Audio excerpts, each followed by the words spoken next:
कोल्हान छात्र संघर्ष मोर्चा ने पूर्व घोषित कार्यक्रम के तहत कोऑपरेटिव कॉलेज गेट पर नारेबाजी एवं धरना प्रदर्शन किया। कॉलेज के मेन गेट पर छात्र संगठनों के नेता व कार्यकर्ता टीम के स्वागत व उनके समक्ष अपनी बातें रखने के लिए मौजूद थे। छात्र नेताओं का आरोप था कि टीम को पिछले गेट से कैंपस में प्रवेश कराया गया। इससे छात्र संगठनों के नेताओं व कार्यकर्ताओं में असंतोष उत्पन्न हो गया।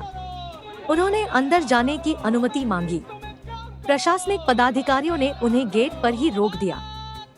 इस दौरान छात्र संगठनों के नेताओं व कार्यकर्ताओं ने कॉलेज गेट पर नारेबाजी की। इसके बाद केयू के पूर्व सीनेटर सोनू ठाकुर व विश्वविद्यालय के पूर्व संयुक्त सचिव वीरेंद्र कुमार के नेतृत्व में 5 सदस्यीय प्रतिनिधिमंडल को नैक की टीम से मिलने अंदर भेजा गया।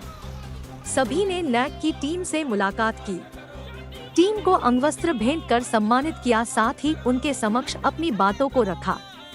बता दें कि विभिन्न छात्र संगठन कोऑपरेटिव कॉलेज के प्राचार्य डॉक्टर अमर सिंह के खिलाफ आंदोलनरत है और उन्हें हटाने की मांग पर अड़े हैं। आदिवासी विरोधी प्रिंसिपल कोल्हान छोड़ो, अमर सिंह कोल्हान छोड़ो, आदिवासी विरोधी अमर सिंह कोल्हान छोड़ो। संयुक्त छात्र संघ कोल्हान के द्वारा कई संगीन आरोप लगाया गया है। जैसे आपको बता दें, इंटरमीडिएट फंड से उसका ड्राइवर को उसका घर का नौकरानी को पेमेंट देना, ऊपर से बोनाफाइड सर्टिफिकेट में आदिवासी और बहुत सारे स्टूडेंट को मतलब दुर्व्यवहार करना, को जो है ना आदिवासी हॉस्टल के निर्माण के लिए वो ये किया, अनुशंसा किया।